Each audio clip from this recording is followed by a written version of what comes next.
Morning guys, আজকে day 2। ঘুম থেকে উঠেছি একটু আগে। এখন ঘুড়িতে বাজে হচ্ছে সকাল 7টা, ঠিক আছে। তো এখন আমি বেরোবো। এই যে পুরো সেট আপ রেডি, পুরো রেডি হয়ে গেছি। বাকি নতুন সেট নিয়েছি আমার, আর পেছনে আমার তেল ব্যাগও রেডি। তো হোটেলটা অ্যাকচুয়ালি লক থাকে, ঠিক আছে। কর্মচারীরা বাইরে বাড়ি চলে যায়। তো মালিককে ফোন করলাম, বললো সকাল 7টাতে হোটেল খুলে যাবে, গেট খুলে যাবে। তো একটু পরে গিয়ে আমি লাগেজ ফাগেজ সব সেট আপ করবো বাইকে। দেন উইদিন 10 মিনিটস আমি বেরিয়ে যাবো। চলো দেখা হচ্ছে ব্লগিং সেট আপ। তো গাইজ, ততক্ষণে বেরিয়ে গেছি। এবার তোমাদের হোটেলটা দেখাচ্ছি একবার। এই হলো হোটেল। হোটেলের সামনে এই আমার বাইক রাখা আছে, পুরো প্যাক হয়ে গেছে। এবার বাইকে বসবো আর বেরিয়ে যাবো। তো আর বেশি দেরি করবো না, ঠিক আছে। আজকের টার্গেট আছে দিল্লি, ঠিক আছে। অনেকটা টাইম লাগবে। তো জার্নিটা স্টার্ট করছি। কিছুক্ষণ পর থেকে আবার হেলমেটে ফোনটা সেট করে ব্লগিং স্টার্ট করছি। তখন তোমাদেরকে মোটো ব্লগটা আবার তোমরা দেখতে পাবে। তো গাইজ, মোটামুটি অনেকটাই চলে এসছে। সকালবেলা হোটেল থেকে বেরিয়ে তোমাদেরকে দেখালামই।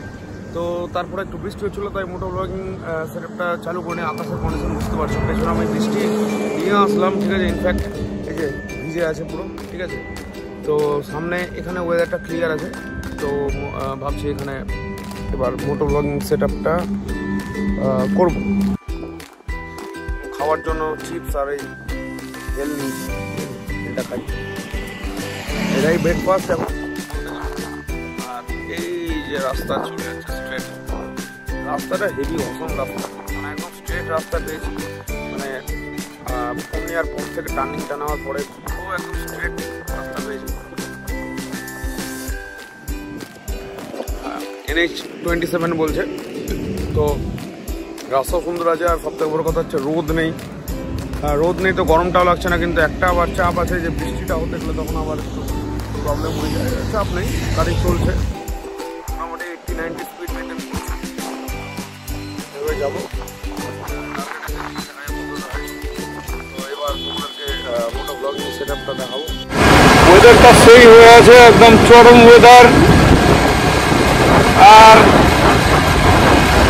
মোটামুটি কিছুক্ষণ আশা করছি দুপুরের মধ্যে লখনৌটা ঢুকে যাব। আগের দিন হেভি টায়ার্ড ছিলাম, মানে আগের দিন আমি পূর্ণিয়াতে ঢুকে মানে ওই যে ঘুম পাওয়া শুরু হয়েছে। এক রেগুলার ইন্টারভেলস আমার হেভি ঘুম পাচ্ছিল, মানে আধা ঘন্টা 40 মিনিট বাইক চালাবার সময় হেভি ঘুম পাচ্ছিল।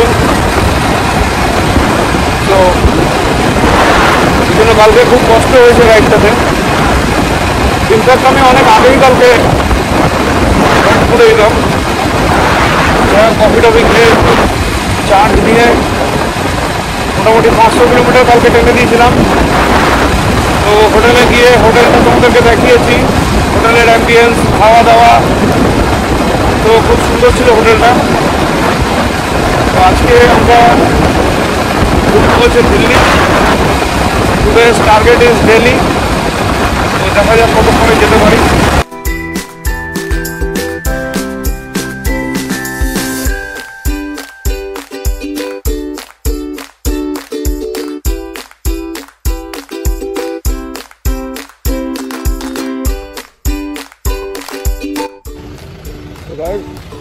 তখন মোটো ব্লগিং করছিলাম, তো বৃষ্টি পড়ছিল বলে ফোনটা ঢুকিয়েছিলাম। এখন এসে পৌঁছেছি গোপালগঞ্জে। তো গোপালগঞ্জ বিহারে।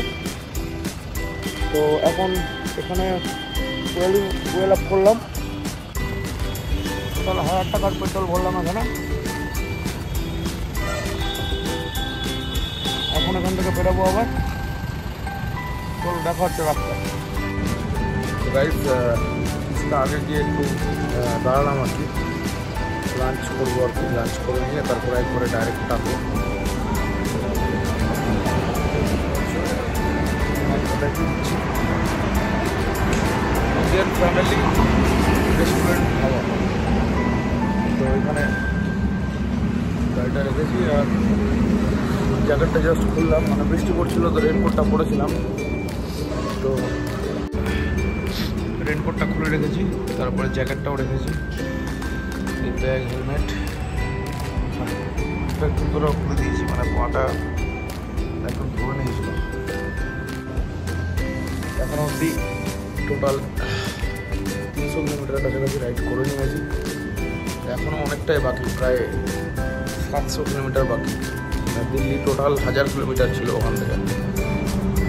তো যা দেখাচ্ছে গুগল ম্যাপ অনুযায়ী রাত্রি 1টার সময় ঢুকবো, তো দেখা যাক। এখানে এখন অর্ডার করেছি হচ্ছে, মেনুটা দেখাই তোমাদেরকে। এই পনির বাটার মশলা এটা একটা অর্ডার করেছি, জিরা রাইস এটা একটা অর্ডার করেছি ফুল, আর তার সাথে এই পনির পকোড়া।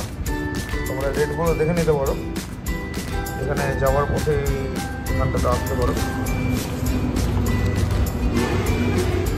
এমন কিছু হাইফাই নেই, ঠিকঠাকই আছে। তো এখন এখানে লাঞ্চ করবো, লাঞ্চ করে নিয়ে দেন আবার বেরোবো। কিছুক্ষণ পরে হয়তো বিকেল বা সন্ধ্যের দিকে মোস্ট প্রবাবলি লখনৌ আগ্রা এক্সপ্রেসওয়েটা পাবো। তো ওখানে যখন রাইড করবো শিওর ওখানে একটা মোটো ব্লগ করবোই, ঠিক আছে। তো আপাতত এই যে রাস্তাটা আসলাম, মোটামুটি অনেকগুলো জায়গাতে বৃষ্টি পেয়েছি, কিন্তু সামনের দিকে আর সেরকম ওয়েদার ওরকম মনে হচ্ছে না, ওই জন্য রেনকোটটা খুলে দিয়েছি, এবার প্যাক করে ব্যাগে নিয়ে নেবো। তো আর সামনে মোটো ব্লগিং সেটআপটা লাগাবো, তো মোটো ব্লগটা করা হচ্ছে না, ঠিক আছে। এবার মোটো ব্লগটা করবো, এবার এটা আসছে না। অবশ্যই এখনও অনেকটা জার্নি বাকি আছে, অনেকটাই মোটো ব্লগ করার চান্স পাবো। তো যতটা পারছি মানে আপ টু ডেট রাখার চেষ্টা করছি তোমাদেরকে, তো যাতে প্রবলেম না হয়। তো গাইস এখন এসেছি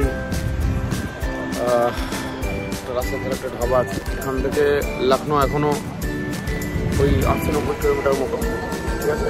ননস্টপ আসছি চালিয়ে, হেলমেটের মাউন্টটা একটু লুজ হয়েছে, ঠিক আছে, কালকে থেকে বলছি, সেজন্য মোটো ব্লগিংটা সেরকমভাবে করতে পারছি না। সামনে যাবো, ঠিক আছে, লখনৌতে গিয়ে একটা দোকান দেখে সেরকম করে ওটাকে যদি ঠিক করানো যায় তাহলে মোটো ব্লগিংটা করা যাবে। তাহলে রিস্ক হচ্ছে, ফোনটা পড়ে যাওয়ার রিস্ক আছে, সেই জন্য জায়গায় জায়গায় দাঁড়িয়ে আমি ব্লগটা করছি, ঠিক আছে।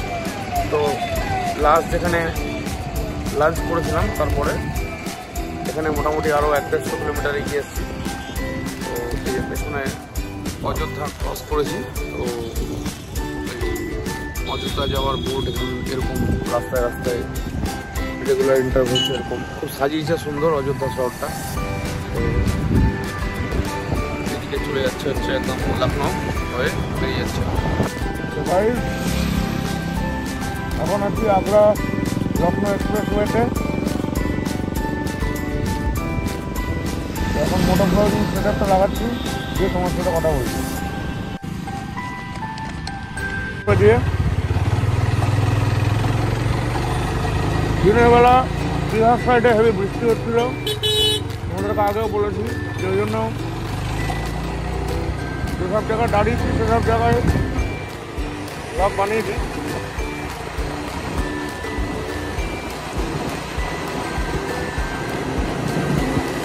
সেখানে মোটো ব্লগিং সেটআপটাও কোনো রকমে লাগালাম।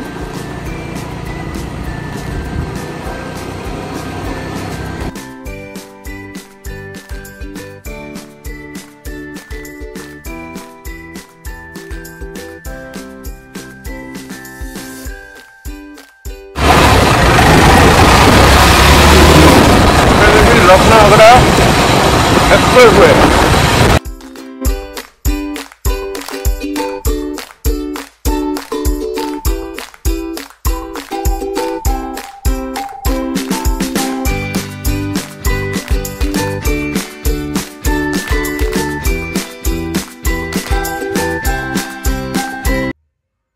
তো এখানে আমাকে লখনৌ আগ্রা এক্সপ্রেসওয়ের জন্য টোল দিতে হলো টোটাল 320 টাকা, টোল দিতে হলো। তো গাইজ ফাইনালি চলে এসেছি আগ্রাতে। তো লাস্ট ফুটেজে তোমরা দেখলা যে লখনৌ আগ্রা এক্সপ্রেসওয়ে উঠেছিলাম। তো অত রাত্রে লখনৌ আগ্রা এক্সপ্রেসওয়েটা ধরে আমার কি বেনিফিট হয়েছে আর কি বেনিফিট হয়নি, ঠিক আছে। তো কালকে একটা ছোটোখাটো ক্ষতি হয়ে গেছে। ক্ষতি বলতে কালকে আমার হেলমেটটা চুরি হয়ে গেছে। মানে অ্যাকচুয়ালি ওই এক্সপ্রেসওয়েতে দুখানা ফুড কোর্ট আছে, একটা সামনের দিকে একটা লাস্টের দিকে। আর পুরো এক্সপ্রেসওয়েটা হচ্ছে 350 কিলোমিটারের, 350 কিলোমিটার স্ট্রেচ পুরো একটা।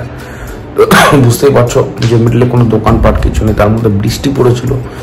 এবার বৃষ্টির জন্য চোখে জল পড়ছে, ঠিক আছে। হেলমেটটা আমি প্রথম যখন ফুড কোর্টে দাঁড়াই, প্রথম ফুড কোর্টটা 100 কিলোমিটার জাস্ট টোল থেকে। তো 320 টাকা টোল কেটেছিল। তো টোল কেটে তারপরে আমি যখন যাই প্রথম 100 কিলোমিটার ফুড কোর্টটাতে, তো হেলমেটটা আমি বাইকের পেছনে রেখে আমি গেছিলাম খেতে জাকাত ধাবা। তো পাশে একটা ফুড কোর্ট, তো ওখানে ভেজ কিছু ছিল, ঠিক আছে, পরোটা।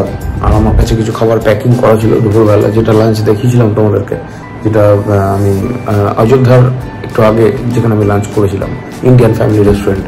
তো ওখান থেকে কিছু আমি পনির পকোড়া আর পনির গ্রেভি আমি প্যাক করে নিয়েছিলাম, পনির বাটার মশলা।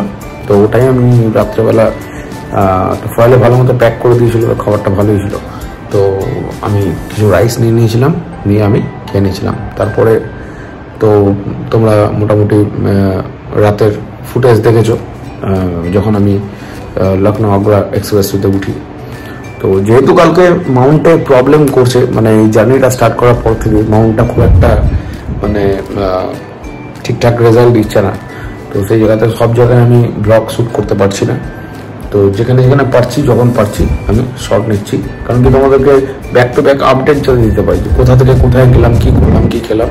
তো এখন আপাতত চলে এসেছি হচ্ছে আগ্রাতে। সে টোটাল 910 কিলোমিটার মতো রাইড হয়েছে টোটাল।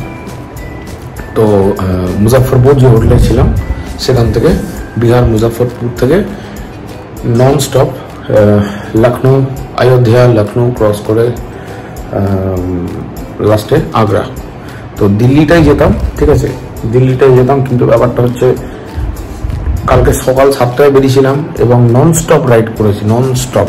শুধু দু জায়গায় হয়তো চা ফা খেতে দাঁড়িয়েছিলাম আর দুপুরে লাঞ্চ করেছিলাম। সন্ধ্যাবেলা একটু ওই টি স্ন্যাক্স সামথিং, আর রাত্রেবেলা ডিনার, ব্যাস। বাকি টাইমটা শুধু গাড়ি চলেছে আর গাড়ি চলেছে। তো এই 910 কিলোমিটার ট্রাভেল করতে আমার 23 ঘন্টা টাইম লেগেছে টোটাল। তো 23 ঘন্টা গাড়ি চালিয়ে গেছে, এখন হোটেলে আছি। হ্যাঁ, এখনো 2 ঘন্টা পাইনি, মানে মিডলে লাস্টের 70-80 কিলোমিটার মানে জাস্ট প্যাথেটিক হয়ে গেছিলো। মানে শরীরটা কেমনই একটা করছিল, মানে শরীর পড়ে যাচ্ছে, তো এরকম একটা ব্যাপার। তো এখন আমি হোটেলে এসে এই রুম আমাদের দেখতেই পাচ্ছ, রুমটা কথা বলতে বলতে তোমাদের সাথে রুমটাও দেখিয়ে দিচ্ছি। এই যে বেড রুম, আর আমার লাগেজ, এই যে আমার টেল ব্যাগ, আর এই যে আমার ট্যাঙ্ক ব্যাগ, আর একটা চা অর্ডার দিয়েছিলাম, তো চাটা দিয়ে গেল এখনই। চাটা বেশ সুন্দর একটা কাপে দিয়ে গেছে, কাপটার ডিজাইনটাও হেভি। চাটা খেয়ে দিই। নাইস নাইস নাইস, চাটা অন্যরকম ফ্লেভার, দুধ চাটা দারুণ বানিয়েছে জাস্ট।